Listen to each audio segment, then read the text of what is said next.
Harlem, 1934. The room went silent when Bumpy Johnson walked through that door.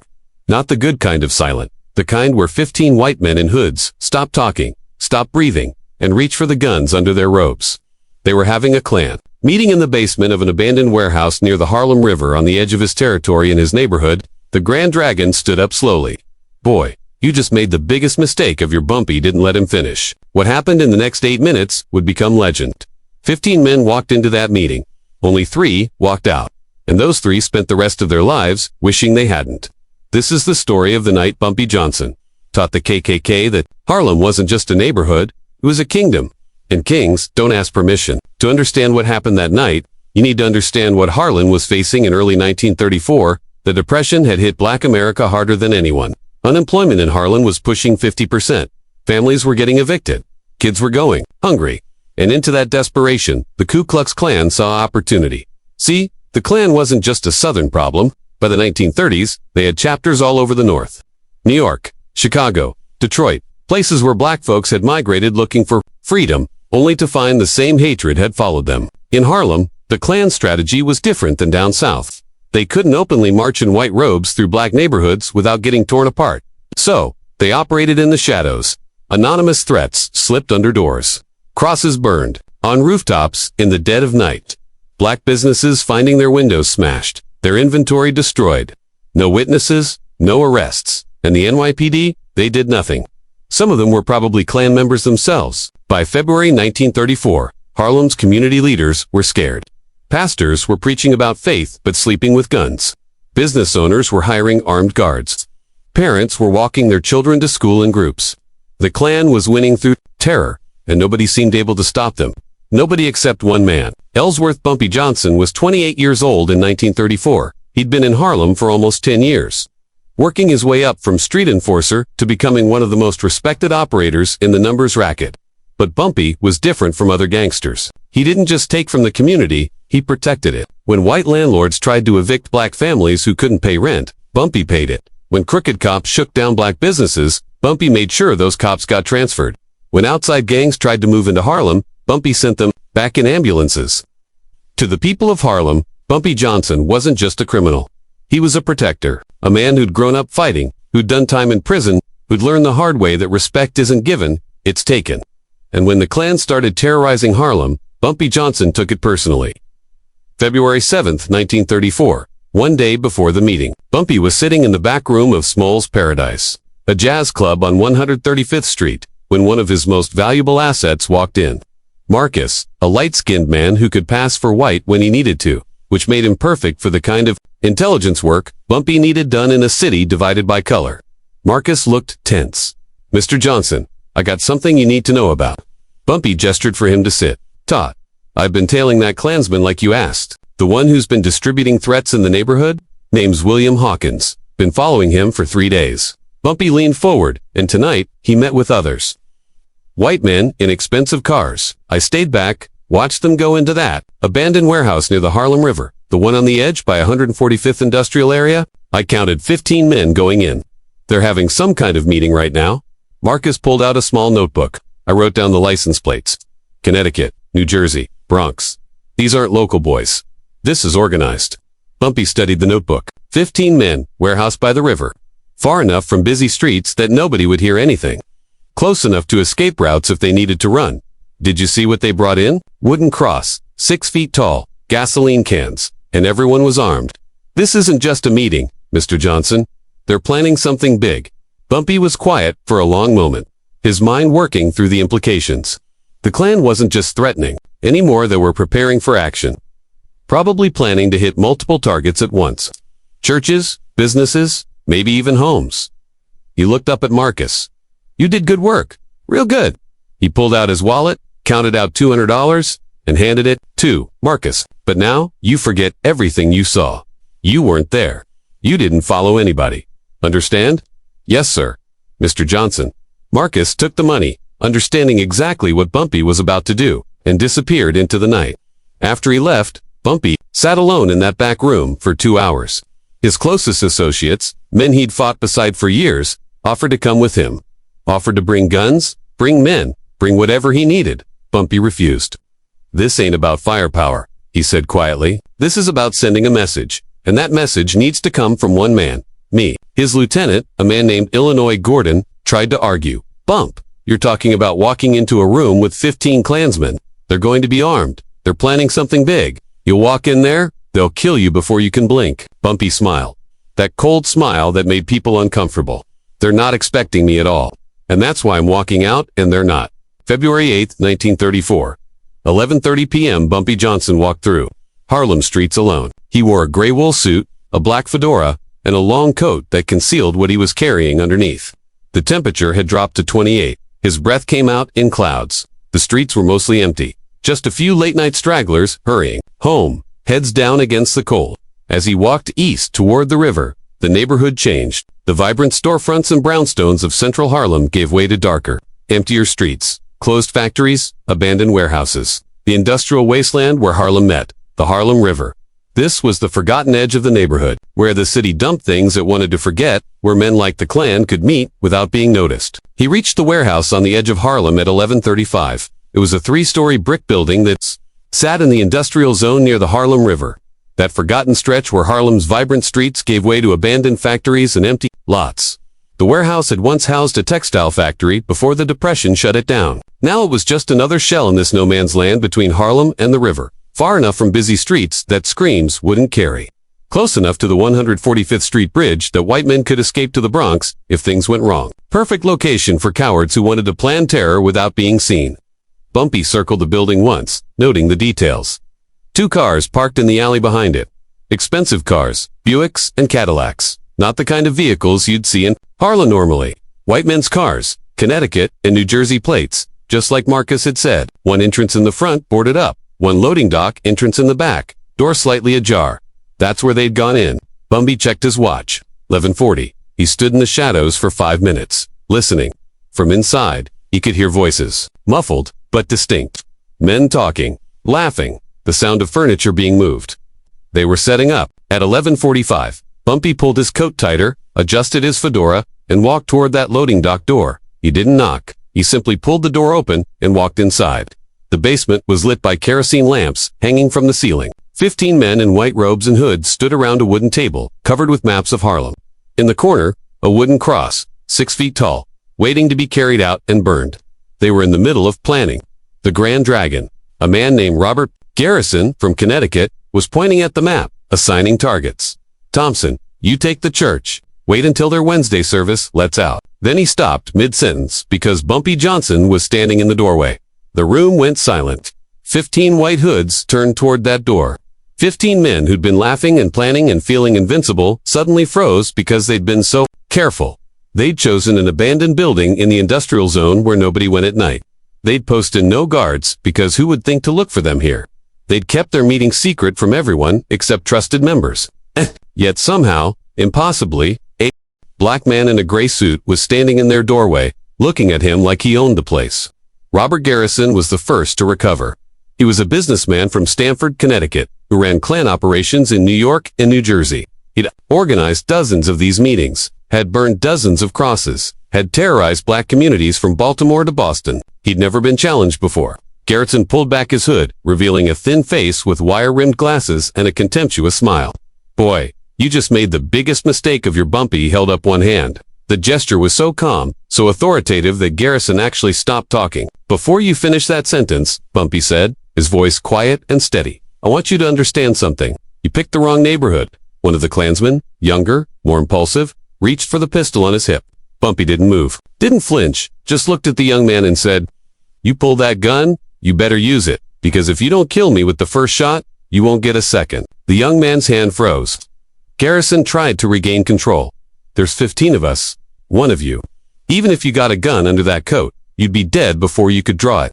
So, I suggest you turn around, walk out that door, and forget you ever saw us here. Bumpy tilted his head slightly. See? That's where you made your mistake. You assumed I came here to negotiate.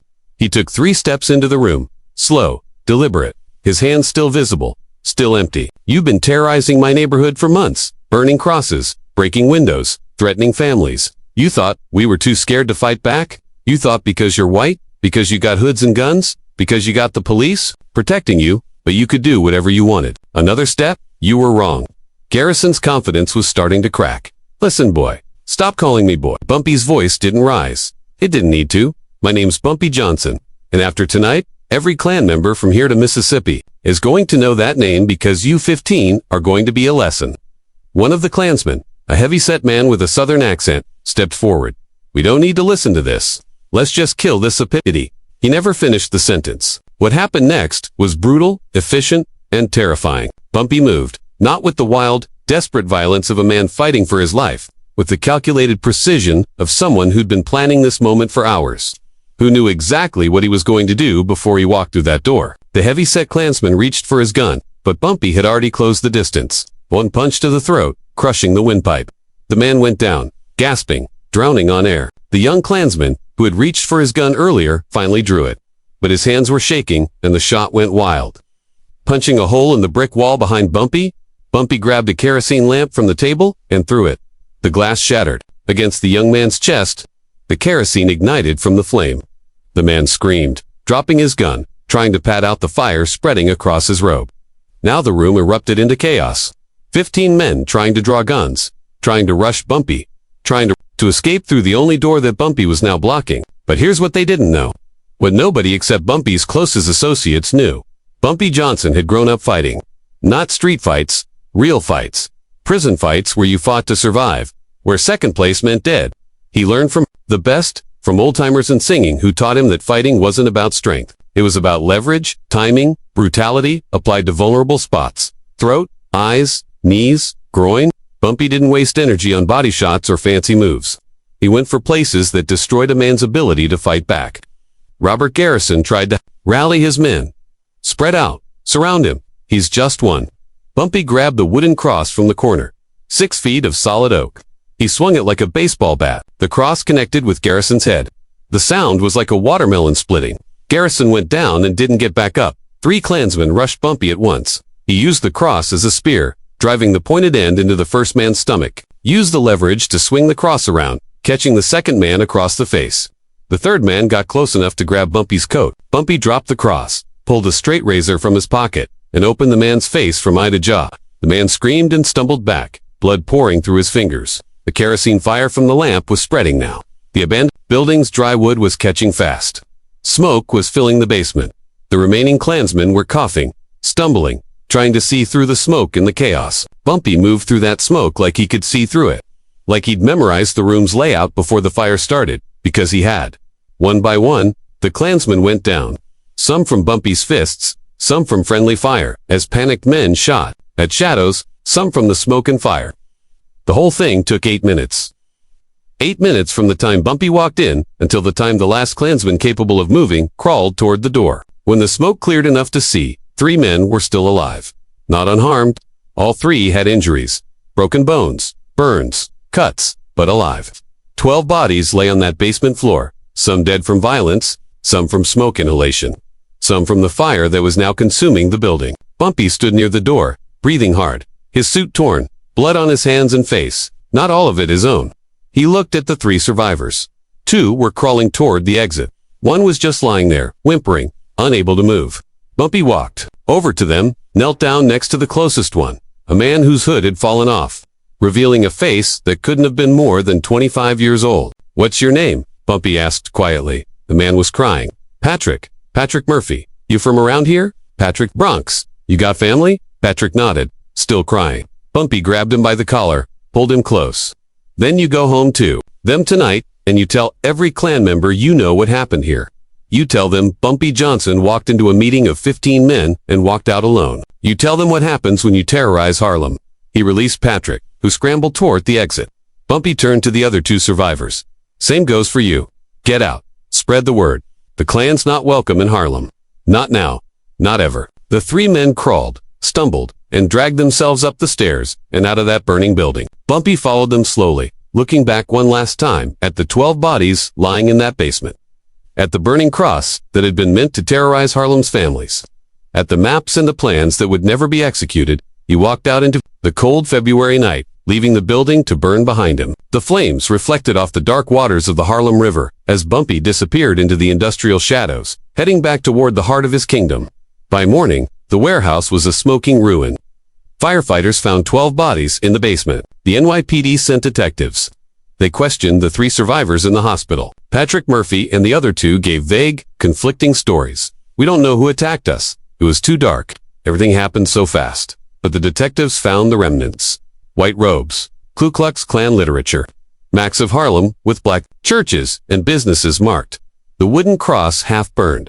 The lead detective, a man named Sullivan, sat in the police captain's office with his report. 12 dead white men, all Klan members, killed during an illegal meeting where they were planning terrorist attacks against Negro civilians in Harlem. The captain read the report slowly, then looked up at Sullivan. "What are you recommending?" Sullivan knew what he was being asked. "We could investigate further, try to find who did this. But sir, if we do that, this becomes public. Newspapers will report that the Ku Klux Klan was operating in New York, planning attacks in Harlem. That's going to be a scandal. City Hall won't like it. The mayor's office won't like it, and it'll make us look bad, like we didn't know the Klan was operating under our noses." The captain was quiet for a long moment. Then he picked up the report and dropped it in his desk drawer. Accidental fire. Illegal gathering of vagrants in an abandoned building. No arrests. Case closed. Sullivan nodded. "Yes, sir." And that's how 12 Ku Klux Klan members died in Harlem, and nobody was ever charged because the NYPD decided that a scandal about the Klan operating in New York was worse than letting a killer walk free. Especially when that killer had done what the police should have been doing all along, protecting Harlem from terrorists. The 3 survivors kept their promise. They told everyone what happened. Patrick Murphy went back to the Bronx and told his Klan chapter. Word spread to other chapters. New Jersey, Connecticut, Pennsylvania. The story got bigger with each telling. Some versions said Bumpy had killed all 15 men with his bare hands. Some said he'd burned them alive intentionally. Some said he'd made them beg before he let the survivors go. The truth was bad enough. Within a week, the client's operations in Harlem stopped completely. No more threats, no more burned crosses, no more broken windows. The white-hooded cowards who terrorized the neighborhood from the shadows decided that Harlem was too dangerous for them, because Bumpy Johnson had taught them something they'd never learned before. Black people could fight back, and when they did, the Klan bled the same as anyone else. The night of February 8, 1934 became legend in Harlem. People told the story, for decades, about the night Bumpy Johnson walked into a Klan meeting alone and walked out alive while 15 white men didn't. But the story meant different things to different people. To Harlem's families, it meant protection. It meant someone was willing to fight for them when nobody else would. To other criminals, it meant respect. It meant Bumpy Johnson wasn't just another gangster. He was a man willing to die for his principles. To white people who thought they could come into black neighborhoods and do whatever they wanted, it meant fear. It meant there were consequences for terror. It meant Harlem had a protector who didn't play by their rules. And to Bumpy himself. Years later, in the 1960s, a reporter asked him about that night. Asked him if the story was true, if he really walked into a Klan meeting alone. Bumpy smiled. That same cold smile from that February night. "Let me tell you something about respect," he said. "You don't get it by asking nicely. You don't get it by being reasonable.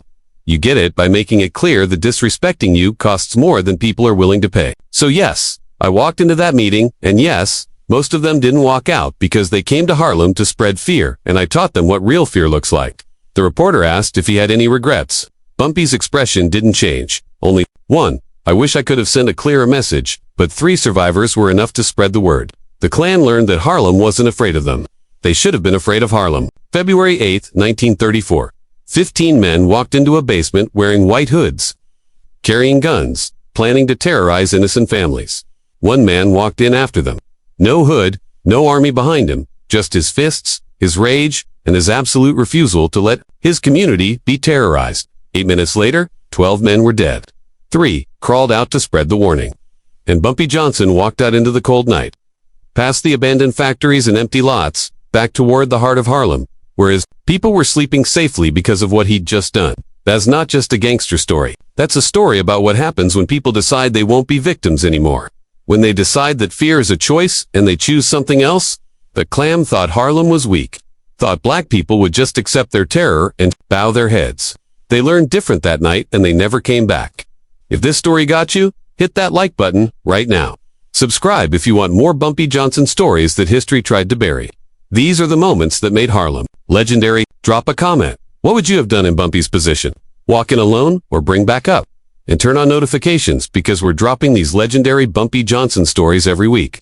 Next up, How Bumpy Johnson made Lucky Luciano himself. Show respect. Respect isn't given, it's taken. And Bumpy Johnson took his on February 8,